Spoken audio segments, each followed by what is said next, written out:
very strong. Mr. Bones, he's never wrong. Mr. Bones, he has no nose.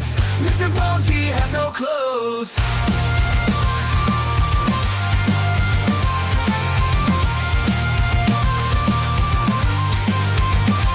Mr. Bones, he has no hair. Mr. Bones, he doesn't care. Mr. Bones is made of bones. That is why he's Mr. Bones. Mr. Bones is very strong. Mr. Bones is never wrong.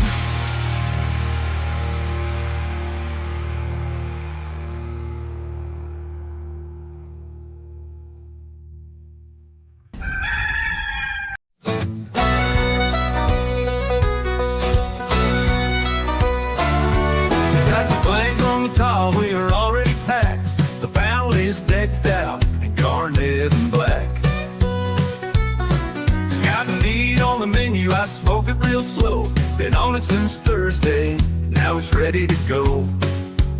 These are the days we are blessed with, just a few times a year. So forever to thee, Carolina is here. From the swamps and the PD to up where the mountains yawn, celebrating these game days because they don't last that long. Yes, soon they'll be gone.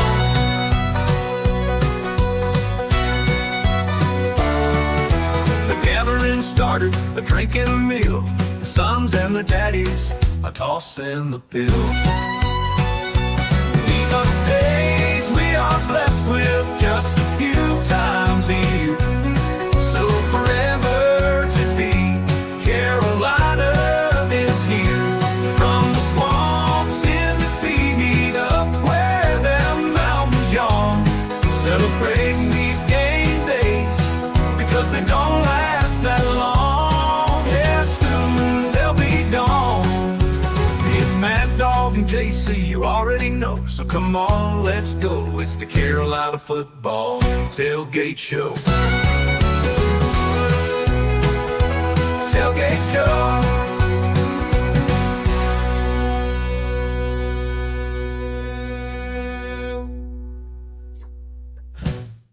Oh, I'm going to tell you what, if that doesn't get you ready for some football, it was good to hear that. Here we are back inside the Gamecocks. This is the Tailgate Show. One more last for the year. Hey, look, it's JB. One last hurrah. Welcome in, JB. Yeah, man. How's Orlando treating you?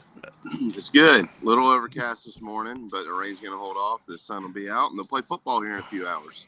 Yeah, man. The rain is pouring here, and it's cold. And I read a polar vortex is about to hit the country, which I'm kind of like, what's her name from that movie Deep Impact, where she, where I'm at, it's like I'm on the beach hugging somebody when that crap comes in. I'm not in the mountains. Yeah. Polar vortex here is a whole different meeting, but yeah, certainly glad to be with everybody today. Glad to get a final tailgate show in there. Happy New Year to everybody in the Nana Sports chat box. Yep. Gamecocks and Illinois today. We'll be joined by a friend of mine that's an Illinois connoisseur, so to speak. Duzzy will come in, but we're glad to be joined by JB. Great atmosphere, it seems, down in Orlando, Jamie. Just seems like a lot of Gamecock fans, a good group. Can you give us an idea of what the feel is? How many Gamecock fans you saw at SeaWorld? What's the vibe? Yeah, they're here. There's no doubt. And last night at I'm staying at the Media Hotel, which is right across the street from the Point. And last night that pep rally, it was so big that the organizers, the event staff and the deputies who were working it for the sheriff's department continued to have to move the gates back further and further and further so the band could get in, because so many fans had come in, so they had condensed it, and they had to find a way to fit all these people in there. And then they're like, wait a second, we don't have enough room for the band. So then they had to back everything up. They had to do that 2 or 3 different times. I know twice. I think maybe a third time, just a little bit more. And it was a pretty wild scene. But I will say this: hat tip to the Illinois folks. They certainly traveled. I don't blame them. Why would you want to be in Illinois for New Year's when you could be in Orlando? And so there's a bunch of them down here too. It should be a fantastic atmosphere today. This is the biggest bowl for the Illini. Of course, they were in the ReliaQuest Bowl after 2021 and sadly played that Mississippi State team that had just lost Mike Leach and lost over there. Biggest bowl for them since the Rose Bowl in 07 when the Zucker and Isaiah Williams and Juice Aurelius Ben, Juice Williams, that team that ended up kind of, because Ohio State got in the BCS title game, they got the Rose Bowl. They have not won 10 games since 01 when they went to the Sugar Bowl under Ron Turner and lost to LSU in the surprising SEC champs under Nick Saban back in 01, which also, because LSU was in the Sugar Bowl, that knocked Carolina out of the Citrus Bowl that year because yours truly had bought tickets and that sucked. But, so it's a big game for them. People from the Midwest will get in their car and drive 14 hours in a heartbeat. They'll load up the SUV, strap that thing at the top, the thing you put on the top, and the van. Hey, let's go, kids. Shut up. And certainly it's got to be a big deal for them. So I do hope there's a good crowd. Illinois fans are probably not like Wisconsin or Nebraska or Iowa, which we've all seen at bowls before. But, we know bowl attendance now is all about rarity. If Carolina were in Tampa, I don't think they would take this many fans because they've been there so much, or even Jacksonville. But it's so rare that Illinois gets there. I do, it's a large school, but there's 37,000 undergrads at Illinois. Mm-hmm. Yeah. Well, yeah. Well, looking at the game, I think, South Carolina obviously is a double-digit favorite in the game. It's hovering around 9.5, 10. Jamie, how do you see this thing kind of playing out? I mean, I think obviously Carolina can't make a lot of mistakes. I think South Carolina's got some advantages in the game, but Illinois is a good football team that needs to be respected. Yeah, I think that a lot of people are giving South Carolina too much credit, to be honest with you. Could they come out and whip them? Sure, there's no doubt. But these are two similar programs that hear the same things all the time. Illinois hears the same thing in the Big Ten that South Carolina hears in the SEC. You're not that good. You've never been that good. You might have a good year here and there, but at the end of the day, you're really not that good. You're still Illinois, and you're still South Carolina. And Brett Bielema has been around a while, and he knows that. He knows what it's like, and everybody in the country has picked the Gamecocks for 2 weeks to win this game. There's no chance that he hasn't used that as the number one thing in that locker room, right? Nobody believes in you. And we're going to go down there and show them that we can play good football. So I think it'll be a physical game. I do think Carolina will at the end of the game win. Now, could I be dead wrong on this? Certainly could be. There's no doubt. But I generally these things don't work out like everybody thinks they're going to work out. And everybody thinks South Carolina's going to walk in and win by 2 or 3 touchdowns. Right now, I just don't see it. I think they got their hands full. Gamecocks have largest margin of victory in a bowl game, folks, all time. 3 times it's happened, 17 points. Most of them are close. I mean, even watch Missouri and Iowa. I was not that impressed with Iowa all year. Missouri knows how to win close games. Iowa gave them all they wanted. Southern Cal beats Texas A&M. I mean, I guess that's a Big Ten SEC matchup now. Anything can happen. Luke Altmaier, their quarterback, Jamie. To me, it's important to keep him. He's a lot like Brady Cook in a lot of ways. Now, they don't have like the number of receivers Missouri brought. I mean, I kind of compare them to Missouri. First of all, they're rivals. Second of all, they recruit from the same area. Third, the Illinois talent level is probably somewhere between Georgia Tech and Missouri because they remind me of Georgia Tech a little bit too, but closer to Missouri as far as that. And their line of scrimmage, man, on offense, after watching Indiana up close, it's night and day. I wish Illinois played Indiana. I mean, you look at Indiana's offensive line, defensive line, and look at Illinois. Illinois looks like Alabama compared to Vanderbilt, which I know they lost to Vandy, but it looks a lot different. Man, it does. Well, and Kyle Kennard not playing in the game. I mean, the good thing with all that is that Carolina now has depth. If this would have happened a few years ago, we'd be going, oh my gosh, South Carolina is All-American is out. That is a big problem. But Carolina's got 2-3 guys that they'll fill in over there, and they still have Dylan Stewart, and everybody else is playing. So that's a good thing. You mentioned Altmaier. I'll mention the other side of this, which is Lenore Sellers. There's two quick points I'll make on him. One, the casual fan, the casual football fan that is going to be watching bowl games, right? They're the casual football fan. They just love football. They're going to watch the bowl game. They probably heard of Lenore Sellers, probably hadn't paid too much attention to exactly how good he is unless they tuned into the Clemson game, right? So today, they're going to get an up-close and personal look at Lenore Sellers, and it's going to be very similar in my mind to Dak Prescott when he was at Mississippi State. People are trying to figure out, why is a kid this good playing at Mississippi State? And you got a similar situation here for the casual fan across the country. I'm not talking about in our own backyard. I'm talking about across the country. The guy in California or the guy somewhere in Oklahoma or in North Dakota that just watches football here and there, hadn't paid too much attention to South Carolina, probably heard that they should have been in the playoff, but they looked at their record and said, well, they're 9-3, they shouldn't have been in there. And then they watch them today, and they're like, and if they play really well, they'll go, oh, well, now I understand why people are saying that. But the other side of this is that the Gamecocks haven't played a football game in a month, and you still have a guy in Lenoris who's, he's definitely got his feet wet. I mean, we all know where he is, but does it take some time to kick the rust off of this thing? Is he a quarter away or 2 quarters away from really kind of being right back in the flow? And what happens in that quarter or those 2 quarters if he's not hitting on all cylinders and they're not moving the football? Is the defense doing what it's supposed to do, et cetera, et cetera? So when you don't play games for a month, a lot of strange things can happen, right? And I think the first quarter and the second quarter today are so valuable for South Carolina and for Illinois, but for South Carolina to just get off on a steady foot. Doesn't have to be the best foot, but it has to be a steady foot. I still remember a couple of things with the Gators back in the day. Good teams. 98, Spurrier, and then that year Tennessee won the national championship. They went to the Citrus Bowl. I believe Saban left for LSU for Michigan State. Michigan State with an interim coach and lost. And the Gators, because I know this because I landed in Orlando to cover the Under Armour game and was driving down that road between the airport and Disney. The bypass or whatever, and I turned on the Gators post game, and they had lost to Michigan in the Citrus Bowl with Tim Tebow, the Heisman winner at quarterback. That Michigan team lost to App State. That's that Michigan team that lost to App State. So you just never know with all that with bowl games for real. I mean, it's South Carolina's been surprised.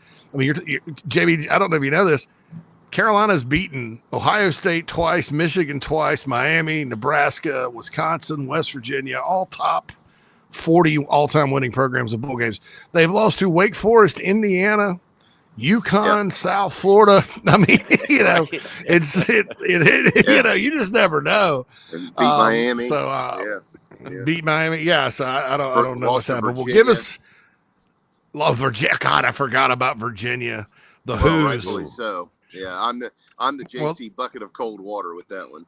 Yeah, the Who's are for some reason Virginia plays really, really well in Charlotte, unless it's that one time they played Clemson in the ACC championship game. They usually win that game when they go for some, and they usually beat Carolina outside of Columbia. They've done it for like 30 years. It's weird, but well, anyway, JB, before we get you out of here and get you on, first of all, what are you eating this morning? Because we've got that segment coming up, and we want to include you. What's on the menu for today, and also what's your final prediction and all that good stuff? Nothing. I don't eat much in the mornings. We had a heck of a meal last night at Hampton Social across the street, so that'll carry me through at least noon. No, I do think once they get settled in, they'll be okay. I'm thinking maybe probably not as high of a scoring game. Something that's more in the 30 to 20 range or something like that, 30 to 24. I don't know. I'm not so sure Carolina covers. I don't really know how to pick that this go around. I saw this morning it's down to 9, so we'll see. There's some Illinois money coming in, but so I'll hang around there. I do think Carolina will end up getting some points on the board, so I'll go right at it. 30 to 21 Gamecocks. 30 to 21. Yeah. Push. If Carolina Wednesday, that'll be Shane Beamer's record, 30 and 21. It will at South Carolina. Most wins in 50 games ever. So, all right, brother. Well, thank you for.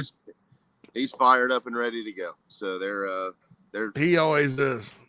Yeah, he's special. He's special. Carolina's lucky to have him. He's special.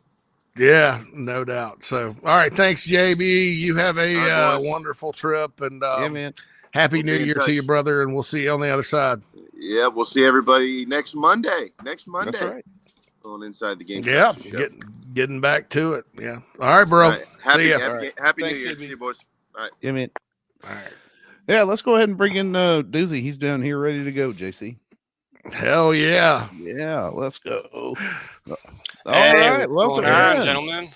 There he is. Look at that, man. All right, Eric Duzen. I've been misspelling Duzzy, by the way. Yeah, it's Been all right. spelling I with think two I might misspell it too. I think it's actually pronounced Duzzy when you spell it like that. But Does it? Right. All I right, just went with brother. the double O because that was easy. it's all good. All It's right. interchangeable. So That's right. so Phil, let's roll what's on the menu quickly for everybody. Yeah. So we get that out of the way, and then we'll rock on with the doozle here for a second, and then get everything else and rock and roll. All right, you're gonna like this. It's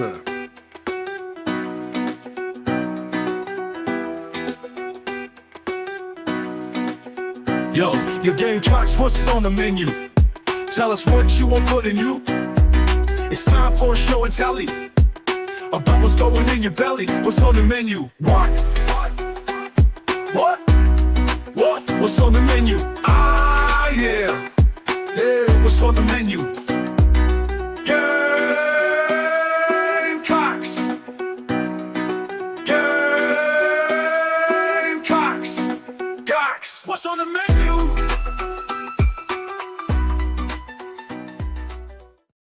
Oh, it's fun to hear our music come back and play and There you go. get to watch Yep. our little Hi, videos Duzzy. and whatnot. there's my wife. Oh, Doesn't hey, he look great? You look great. There we go. I'll see you in a few hours. Yeah, we should see Alrighty. Doozy later. Yeah, we'll be up at Tavern later. Probably have the steak. Although I will say, we had a ham bone left over from Christmas. Wife made some split pea soup with the ham bone.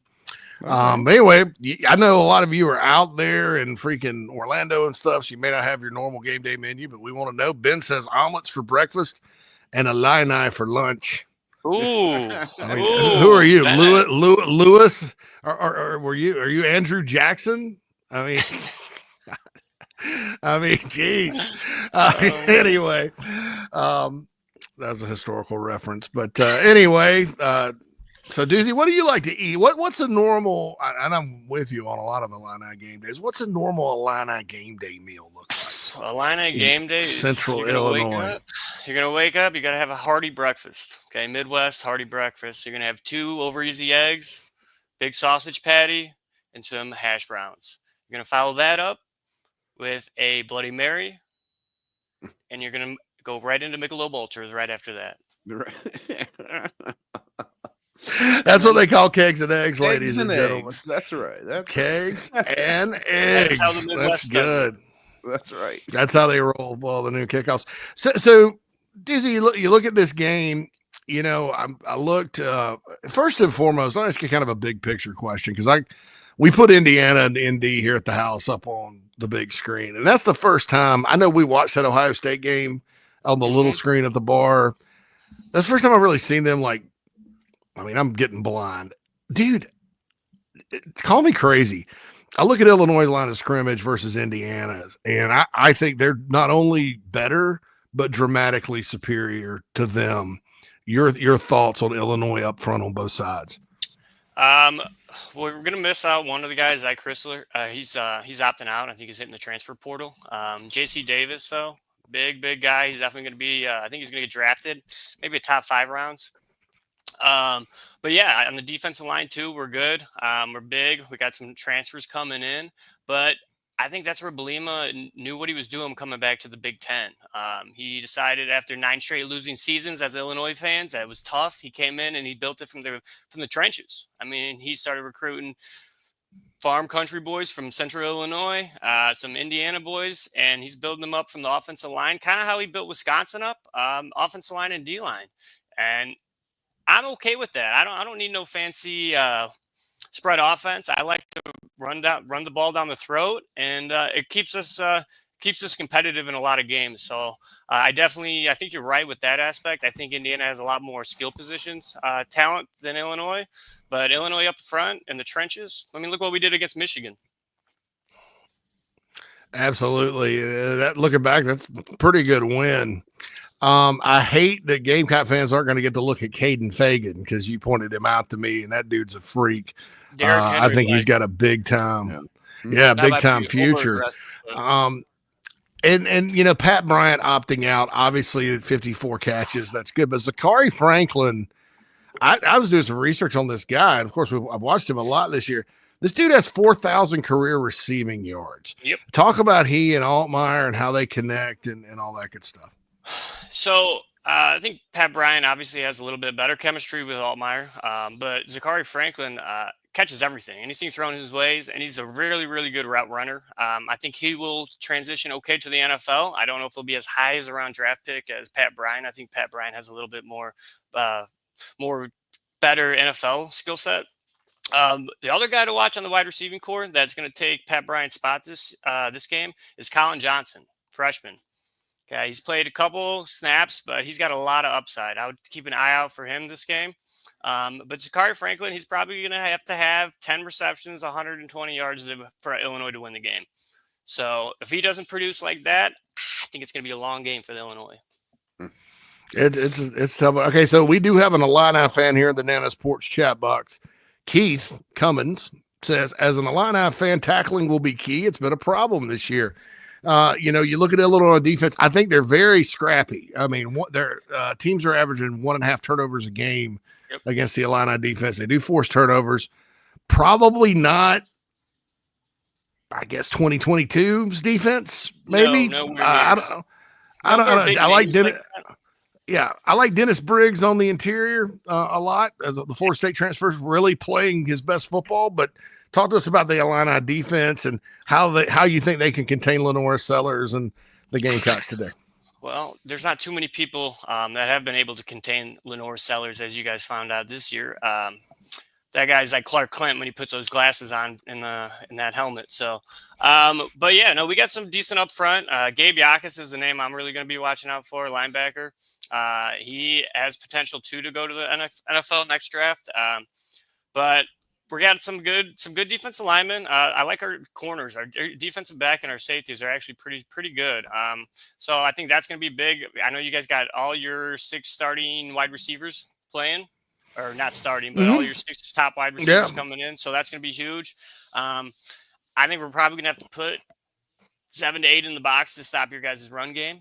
I think you have the issue with South Carolina is just SEC in the Big Ten is your guys' depth is a lot better than our depth, especially when thank God we don't have too many people transferring out. But I think that's what's going to happen is the 3rd and 4th quarter are going to come around. You guys are going to start wearing on us a little bit because you guys have a similar style. Just kind of pound the rock, play defense. And it really, really scares me today. I got to be honest. It's all right, man. Fortunately, that is like the key for us is, run the ball and play good defense. But it's always worked down here. Yeah. It's like you've got a team that you cannot underestimate in Illinois coming in to play this game. So that's what I like. It is like, this is going to be like one of those slobber knocker kind of games, right? Everybody hitting hard, and it's gonna be fun. It's gonna be a fun one. Illinois is not. They don't give up. They don't give up. They're always. They're the Rutgers game, dude. I mean, that was we watched a lot of those games. All right, we'll wrap it up with Duzzy here. Give us your final prediction of the day, and I guess I'll see you here in a few hours, man. All right, final prediction. As a diehard Illinois fan, I got to go with my Illini, so I'm going to go with a 24-20 win by the Illinois Fighting Illini. Let's go, ILL. Sweet. All right, man. Hey, great job. Thanks for making your debut here. This hopefully doesn't happen too often because it's very uncomfortable for me. Because I pull for the Illini. And for those of you that don't know, Duzzy pulls for the Gamecocks. He's the only one of my friends up here that's like gets college football and understands recruiting and is a diehard, loves basketball as well. So Just wanted to bring him in, but man, thanks so much. You looked great here with the backdrop, and appreciate the I appreciate you being man. on and talking to Gamecock fans, dude. Thanks, dudes. All right. See you in a little bit. Go Cox, go Illinois. Let's go. Let's go. All right. I love it. That's my boy. All right. That's well, awesome. I think I didn't realize he was the one you watched games with. That I didn't put that together yet. No, yeah, I saw the Illini Inquirer thing out there. No, how about no?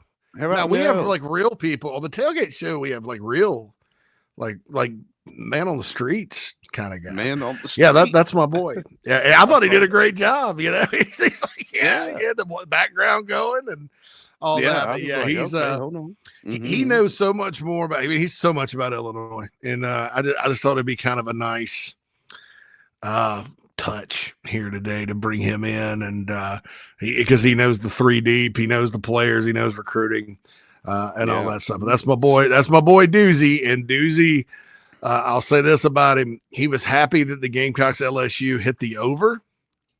But he was pissed off about those calls. I mean, really, about how it got there. He and our buddy Nagel, we watched that whole game together. We watched all the Alabama. I mean, he's kind of the guy. I mean, the place I go to is sort of empty-ish on Saturday because the Bears aren't playing. But Duz is a legit guy, and certainly, I can't win because Carolina played Notre Dame in the Gator Bowl. That's my wife's team, right? And then now this rolls back around and it's Illinois. So I'm going to be uncomfortable again today, but certainly appreciate him coming on. All right. I do have a little information about the next segment, Phil. Oh, all right. Well, let's see here.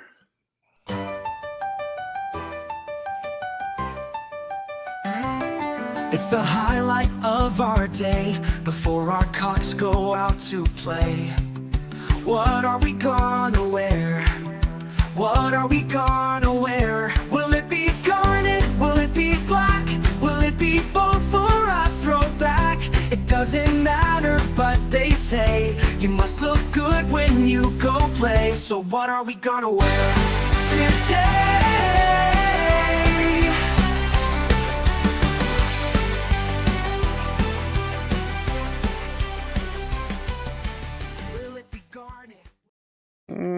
Yeah, I missed the song. That song. I'm so happy. Little songs. Yeah, I was like, oh, we got guests on the tailgate show there. I don't know what to think. It's musical. Man, I know. Yeah, like we're doing like a super big one here today. We're gonna have to come up with something super to big do for basketball.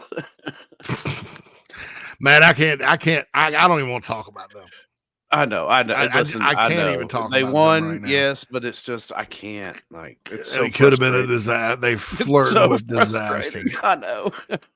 But so all right. So one of the posters on the Big Spur who's nailed every uniform says stormtroopers with white face masks like the Alabama game. That said, I saw a Citrus Bowl video on the Citrus Bowl Instagram about it was a PSA to have your tickets on your phone. And they had 2 mannequins there. And of course, Illinois, I didn't talk to Duzzy about this. Illinois, and hello, Lance Player. He says lattes are about to fall in Orlando. I saw a few of them already did, Lance. Good to see you, man. Y'all have fun. And so he, and so the mannequin had like I call them like the now standard big. It's kind of the standard big game road, black helmets, white. And Illinois had their script, Illinois. That's they're doing different. Ed says white, and black. So I don't know. Krager says all orange for them.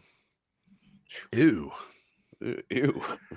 Well, that'll be easy to read again. Harrison says it'll be stormtroopers. The players have posted some of their lockers. It's all white with a white face mask. So I lean towards my guy that posted, because he's never failed me. So I think it'll be that. And quite frankly, I love that uniform. Yeah. It's going to be quite a contrast if Illinois comes out in all orange. It's going to be weird. Their orange is like I call it Chicago. Their colors are identical to the Bears. Same. Okay. They look similar, except it's more orange forward than blue. But yeah, you could tell it's the same. It's a darker shade. A deeper shade. My wife says the black with the crimson pants. The number one, it's not crimson, it's garnet. Come on, Nat. Puzzle. Crimson britches. So nobody's putting on crimson britches. Ben says need to wear more garnet pants on the road. You know, they did at Vandy, and I thought they looked like NC State. And I don't know if it was the shade or if I'm freaking colorblind or what. I just wasn't garnet helmets, garnet pants, and white jerseys. I don't know. I don't. Maybe the old school with the white circle guard. I don't know. God, I could talk all day about uniforms. The thing about Carolina uniforms, because you have two primary colors, and Illinois does too with orange and blue. Yeah. You can literally poll 20 people and they'll have 20 different. So yeah, Jeff, she said crimson, but dude, that's my wife. So just kind of chill. Yeah, that's all right. Thank you. No, I'm kidding. The ACC, but yeah, it's just one of those things where I think everybody's got a different opinion. It's like talk radio hosts or broadcasters. Like some people, I love Vern Lundquist, right? And listen to chortling and losing the play and all. Some people hate him. I loved Brent Musburger. Some people hate him. Some people really love Gus Johnson. To me, it gets old, you know? So it's like, it's 6 of one, half dozen of another. There's no wrong answers. That's why we talk about it. Because all you guys will have different interesting things. Right. So, Nat hasn't had her monsters yet to wake up this morning. So anyway, let's roll through this, then take a break and then get on to, the important stuff, Phil. Injury. He's got a shoulder, hip, or knee. So we will see what's up with these injuries. Will we have a healthy team? The coach play coy and it's just a dream. We'll see the field today. Who is gonna play?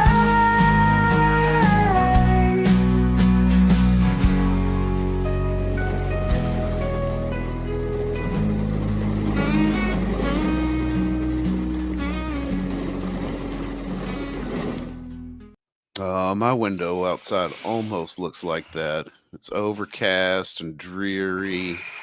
We saw the sun yesterday for the first time in a week, and I have felt like crap here. Like it's just same way here. Yeah, man, it's been rough. No and sun. then I saw what you saw, and of course, it's not going to get near as cold here as it is up there. But what they're predicting still down going here to is get cold pleasant for us, right? Yeah. But, At Nana's Port shout out to Wayne leaving Jacksonville in a few when the Cocks come to Florida. It's the only time to be stuck in Florida. I love the all whites like Alabama Kentucky game. Absolutely.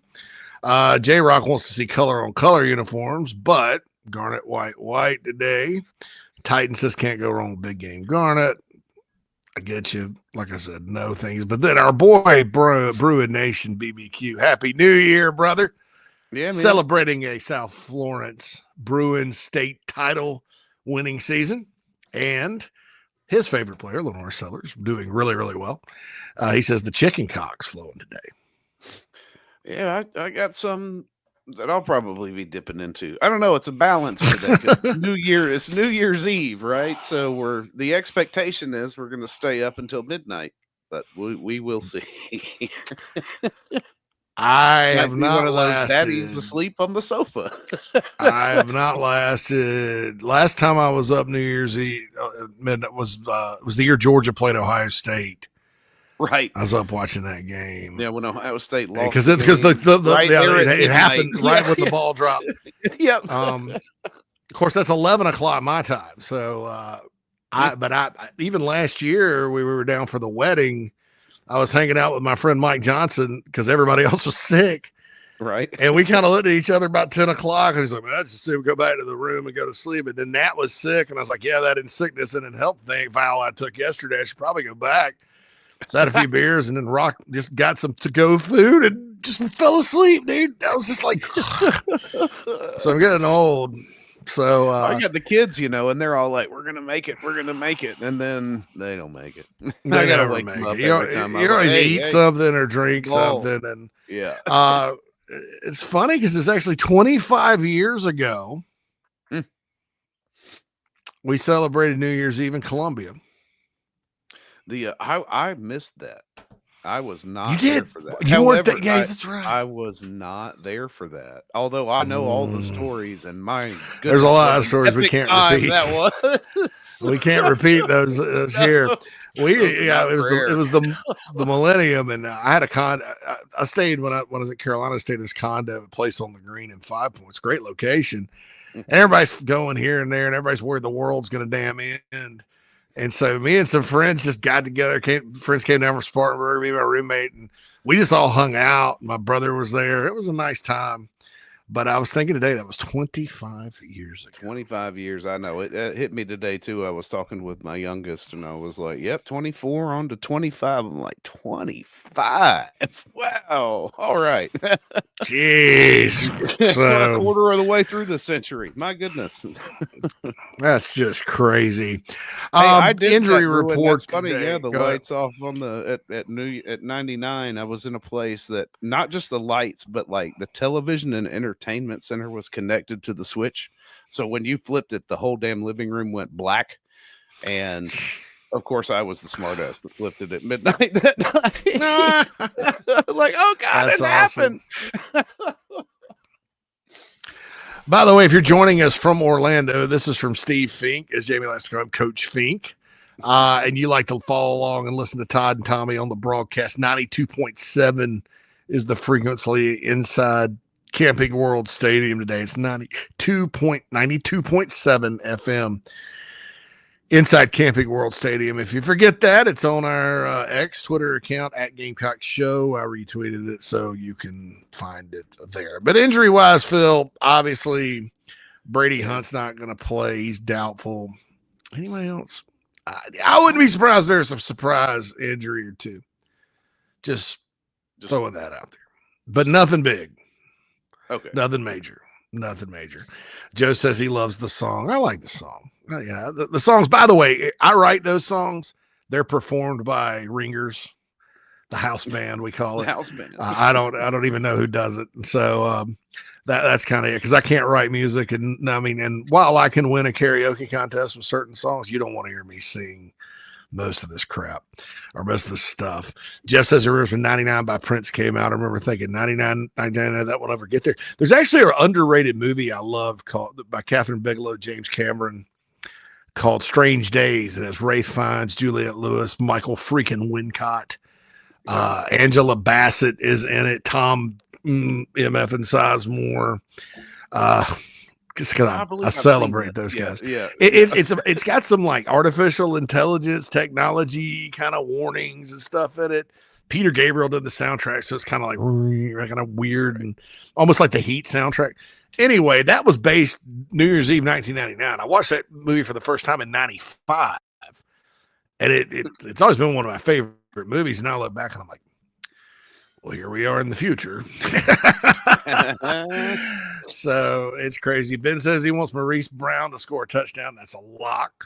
That's good. Nice. Kreger says his son will be 23 tomorrow. Happy birthday to your son, Kreger. And all that. Kreger also says he needs an Adderall today. Won't we all, my friend? Won't we all? So, yeah. J-Rock says, can't remember last time he made it to midnight. He just catching up with him, especially with the day game. See, I'm going to blame the college football playoff committee again.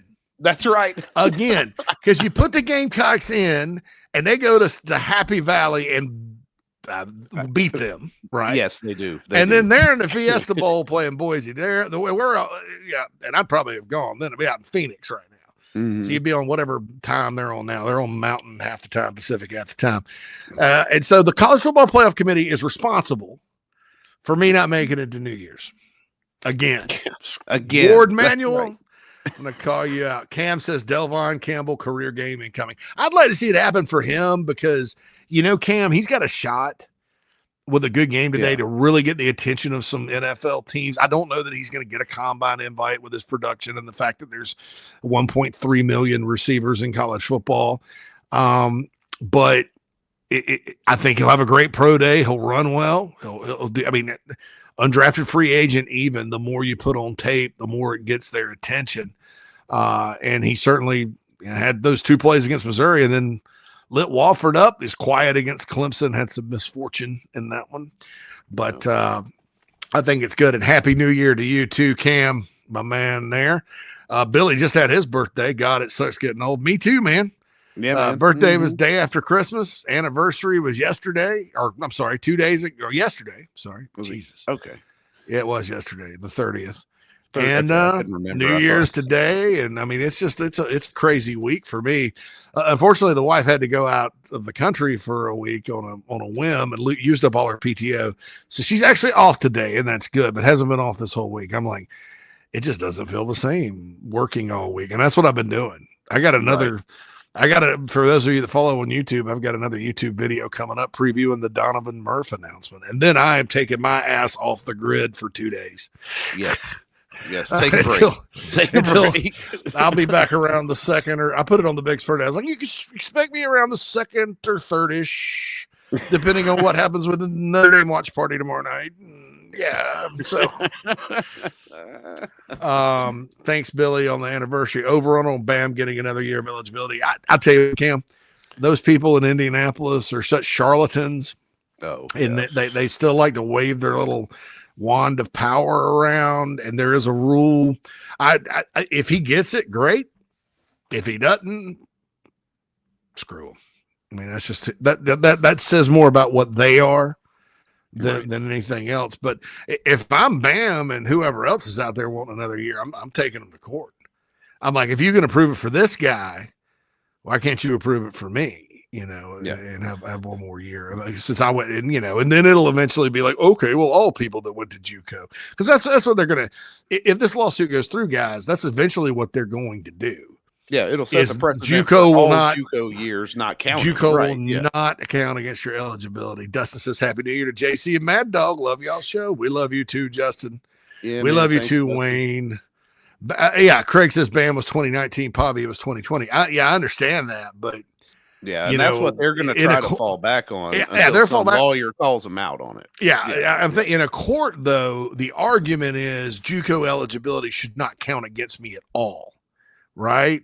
Mm-hmm. Now maybe they argue semantics and all that. Wayne says, JC, what do you think about TJ coming back? I'm so worried about him dropping in the later rounds. I've seen him all over the map, and that's another thing. If TJ Sanders and Nick Imamori want to come back, great. That would be good fortune for the Gamecocks. I just don't think they will. TJ's stock's never been higher, neither has Nick's. And those are 2 guys that are going to tear the combine a new backside. Yeah, they're going to put measurables up. Nicky Manwari on the catapult's faster than just about anybody on the team. And he's 6'4", 220. I mean, he's a freak. And I think that I think for both those guys, the time is now. And it's good. There's another 2 guys that are 3-star kids out of South Carolina that are just as good as anybody in the country. And that's a benefit to this program for right now when Carolina kind of has the corner market on all those. And Mark, it checks in from one of my favorite places. Never been there on New Year's. Las Vegas, Nevada. Happy New Year from Vegas. Josh says, Billy says, hard to believe how fast time goes by. It seems like yesterday we were pissed off about LSU. Yeah, Josh says he starts depression after week 1. It's just like, wow. We do get one more opportunity though to watch this team that I haven't felt connected to in a long time. It's gonna be great to see them out on the field one more time, with minimal opting out. And that was one thing I was worried about at when they missed the playoff, all the hype that surrounded it. I was like, well, break out your depth chart, because we're gonna see some guys leave. And the 2 that have made the decision, I don't fault them for it. Rocket especially, and Kennard. I mean, you don't want to. I get it. I don't fault anybody for making that decision, especially if they're locked in to say day 1, day 2. Yeah, and I'll say this: Rocket probably is like 5th or 6th, but here's the thing: it's like this. All right, so you're a running back. He had a pretty severe shoulder injury, right? Right. Now, I didn't talk about that a whole lot, not because everybody kind of felt like in time he would be ready. That's why they held him out. Comes back, works his ass off, is the comeback player of the year in college football, had some huge moments for this team, ran hard even when there was no room, and he's getting creamed, took some shots, ran over defenders to win games. I remember Oklahoma game, he get like 33 yards on 15 carries. He's out there stretching out to catch passes and getting destroyed. Those kind of guys. And it's the reality of running backs in the NFL. They'll draft a guy, right? And then they'll pay him or they'll sign a veteran and they'll draft a guy. They'll put him on the practice squad. And then they'll use up this guy's legs, and then they'll release him so they don't have to pay him, and then promote the guy from the practice squad. Why do you think Rico Dowdle's 1,000-yard rusher for brutal? Right. Because Rico kind of sat there and rested. The guys, Zeke and all those guys got worn down. That's just it's brutal. So he's making the right decision. And then with Kyle Kennard, I think if this were a different year with pass rushers in the draft, Phil, like if there were a ton of elite guys, right?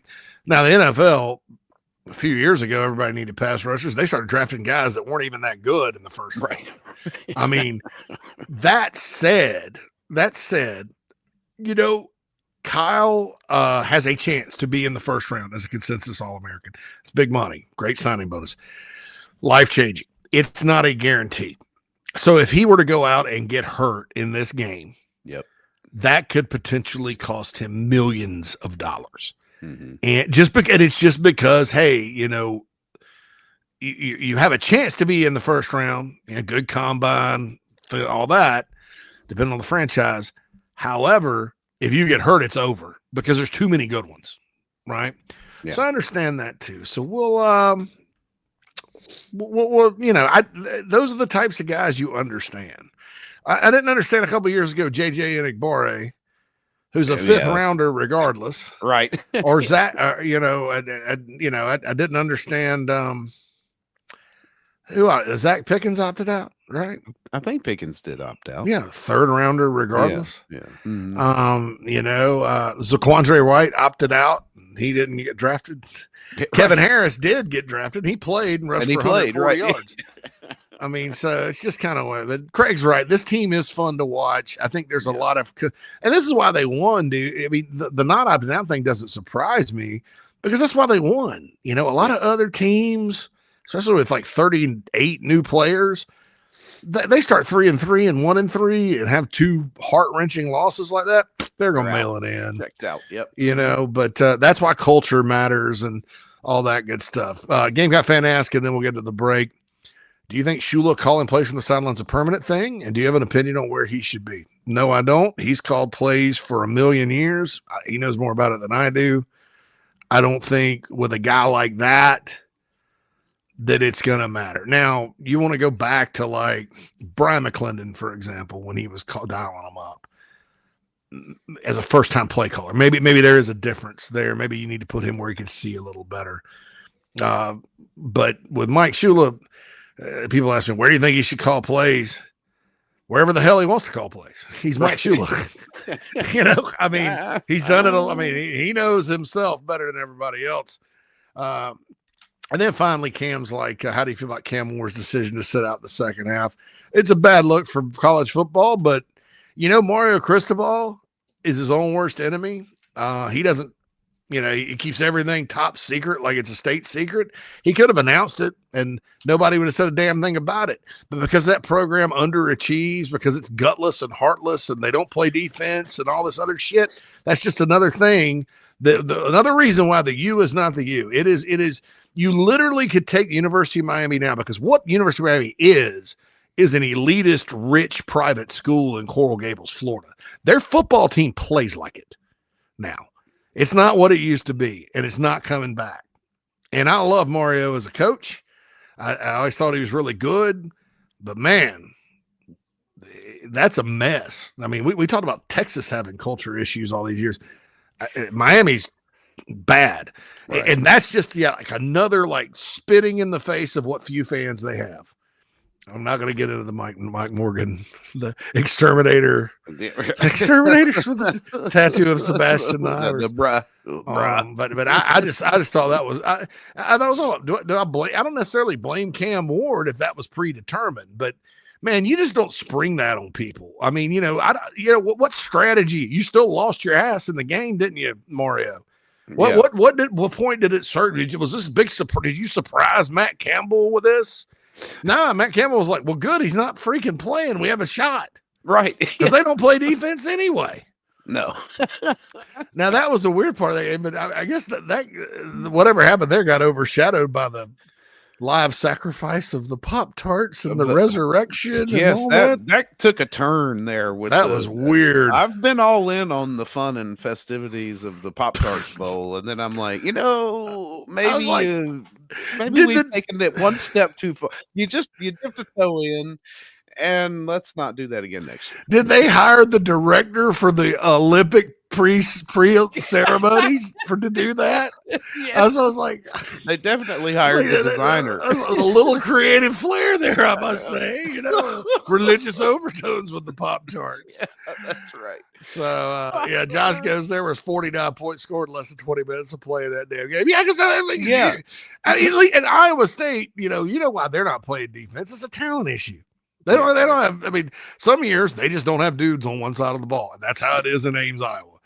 But Miami, I mean, look at how much money they throw around to everybody and stuff. And by the way, while we're on Miami, one more griping point here. Jim Larinaga, who's 1,000,000 years old, who should have hung it up a long time ago, so Frank Martin could have taken that job.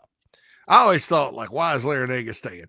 Well, then he makes it to a Final Four because, guess what? They bought players to go to the Final Four, right? And then he's like, all of my 8 Final Four players are just going to leave, and I can't take it anymore because I'm 1,000,000 years old. I'm like, dude, you just ruined your whole career that I respected because you bought them to start with. Another guy I respect, Mike Elko, right? Love Mike Elko. I think he's a great coach. He's sitting there talking about how everything's bad for the sport and blah, blah, blah. I know how much some of those receivers, right? Now, like the Micah Hudson thing with the private driver and all that, I don't think happened. Yeah, but I know what Casey Concepcion kind of, was hunting for. I mean, look at who they signed. I mean, they started all this. Yeah, he's right there. Place where the money came from. It's like, here, let's try this out. That's like, we'll buy us a roster. That's like Jeffrey Epstein complaining about Playboy magazine being bad for culture. Right. I mean, come on, dude. And I'm not saying these guys are evil like that guy. I'm just saying it's highly, highly hypocritical. Right. Sure. It's worse than politics because some coaches are politicians. Most of them are not that savvy. And so I'm just like, geez, man.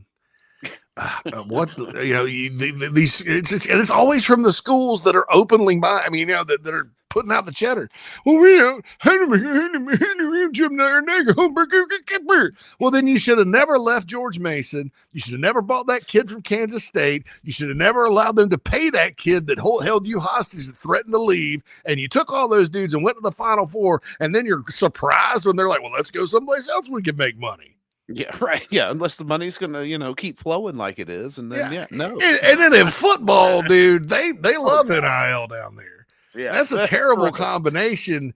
Being in South Florida and having a bunch of millionaires running around. I mean, it's terrible. I mean, the U used to be about young like 20-something, and the U used to be about guys that love football from Miami, get out there hitting, competing for the U, all about the U, right? They took pride. There's no pride left anymore. It's been that way for 20 years. I don't know why I'm surprised.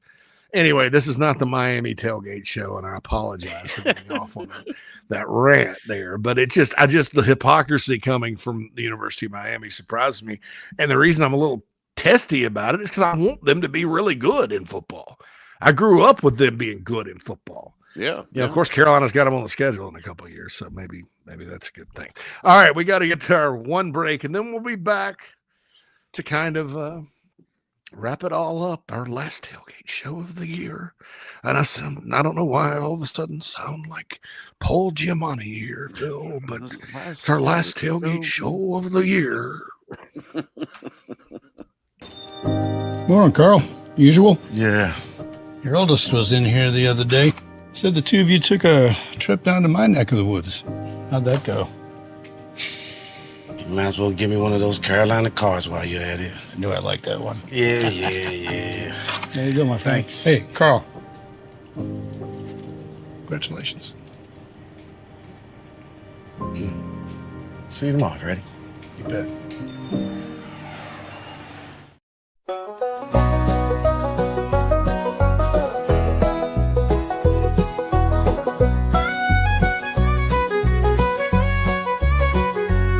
I hope our jerseys aren't too loose, and cocky turns to the east from the cockaboose. Hope the mini mart has that lucky German beer, and on TV they show 2001 and our elite pregame atmosphere. These things really might seem sort of petty. Damn it, they're the things that get me ready. One small thing helps me feel good about the game. One small thing, not the game plan, heat or rain.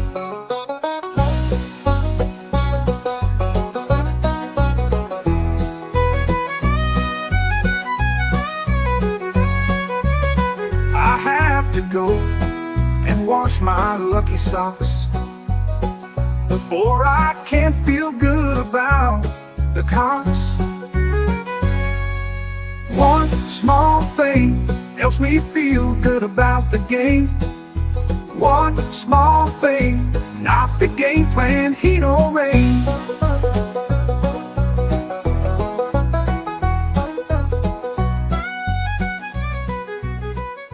All right. What is your one small thing today, JC? What do you got here? I hope I see no remnants of the Pop-Tart sacrifice.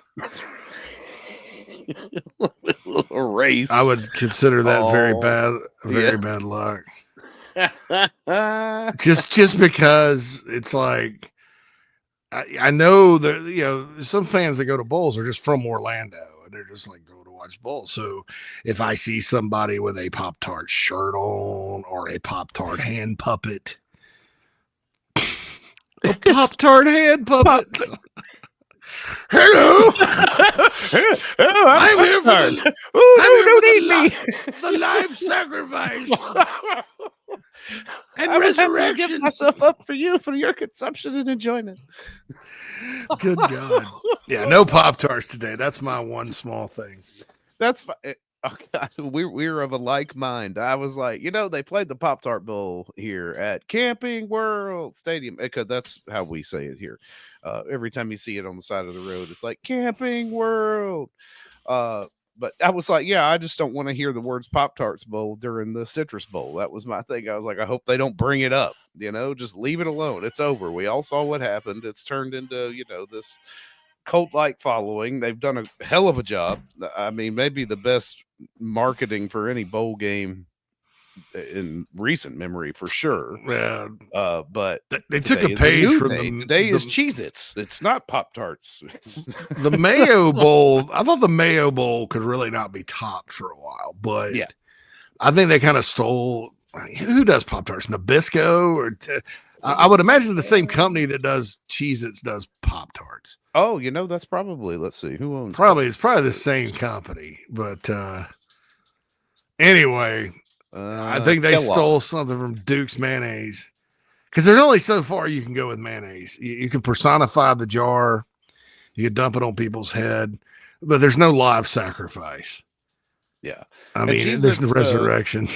Yeah, I know. That was the live sacrifice and eating the thing. I was like, oh, that's fun. Cannibalism, right? And then they came back this year and they're like, hold my beer. Hold my beer. This is Jacques from France. He did the Olympics this year. Oh my goodness! What are we going to do? He's going to be a crazy leg figure. Blah blah blah blah blah. They thought they were going to get the guy who designed the balloon that just floated on its own. They ended up getting the guy that put on the runway show.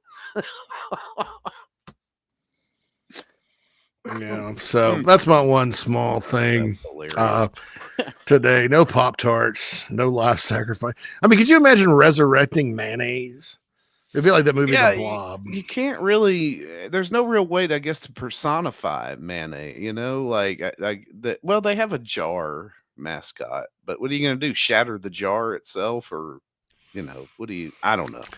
The mayo bath for me was almost over the top, just because I am not a mayo guy, right? Like I just don't do mayo, so I like mayo. But anyway, Cam goes, Pop-Tart is the worst name you could ever be given if in prison. Worse than mayonnaise? Sorry. All right, Phil, kick it and let's roll, man. I gotta get going. Yeah, we gotta get out of here.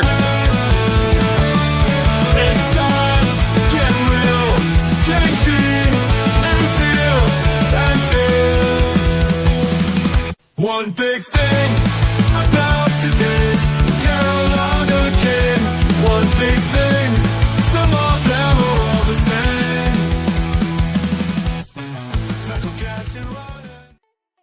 Oh, one big thing, JC, for me, here's my big thing. You are not getting an uninspired team to play today. You are getting a team that has been, just like JB said, told that the Gamecocks are going to win this game for 2 straight weeks. A team who's taken a couple of hits from the transfer portal, and they have something to prove. So do not underestimate this team. My wife chimes in that grape jelly would be another bad prison nickname. I hate grape jelly. Shut up. That's right. Somebody Google or YouTube Ron White, Osama bin Laden, and you'll know why Matt said grape jelly, and I said it in that accent. I think run the ball anyway. You don't have Rocket Sanders. We know Lenore's can run it. I know they're going to probably key in on him. Run it anyway. Matt Fuller, Jawan Howell, Juju McDowell, get out there and run it anyway. We'll see what happens. I hope the interior offensive line blocks. We'll see. Like Duzzy said, and like our Illinois guy in the chat box said, this is not one of their better defenses they've had. Because a couple of years ago they had a bunch of NFL guys. They are good though, and they're resourceful. And if you're one-dimensional in football, it doesn't matter who you are, your chances of losing go up. And we don't want them to lose, Phil. No. We don't want to end on a losing note. No, you got that would 10th be win in sight here. Need to go grab it. Yeah. That said, if they do lose, I don't think it takes anything away from the season. It just ends in disappointment. And there have been teams, like I mentioned that Florida team. Guess what they did the next year in 08? Win the championship. They won the whole thing. Yeah, right. Yeah. And I think Florida bounced back. The Gators, Spurrier bounced back the next year too. So my prediction is 29-20 South Carolina. I said that. We have a preview show with Matt Anderson that we put up on our YouTube page if you guys want to watch that. Just kind of us breaking it more down, like statistics and stuff like that. But what say you, Phil, with the prediction? I can't remember if I made one last week or not, but I'm going with 31-23. I think the Gamecocks get a late touchdown to make it look a little bigger than it really is. But the game should be good and tight for a while, and I think they pull away late. Yeah, Bruin's having his wisdom teeth cut out Thursday, so he needs to win. That's probably why he's hitting the chicken cock. That's right. Like old school, like in the 1800s, you're just like you had a laceration, and you just sort of started hitting the whiskey. Yeah, that's right. So that's just kind of weird. But Omaha 25 says things getting kind of weird. That's just the tailgate show, man. Yeah, that's just us. Please don't think low of us. But sorry about that. Well, thank you. All right. Happy New Year to all you Gamecock fans out there. And we certainly appreciate we had a great 2024 with all of our shows and stuff. We'll be back inside the Gamecocks show on January 6th. Check out our YouTube channel for things that just other videos that we just put up that's aren't necessarily live. You can also download the Chief Sports app. We'd appreciate that. Lots more coming to the app this year. Don't forget about thebigspur.com and everything else that we do, man. It's been a hellacious ride this football season. And we'll at least be back with the Tailgate Show on Sunday, Labor Day weekend, when the Gamecocks play Virginia Tech in the opener. We may make a little appearance between. I'm sure you may see some exclusive, JC and Phil content kind of come out here after the first of the year. All right. So happy New Year to everyone. Bless you all. I hope you and your family have a wonderful, wonderful 2025 and remain blessed. And all of you down in Orlando, please enjoy the day today and bring them a victory. We'll be talking to you on the other side.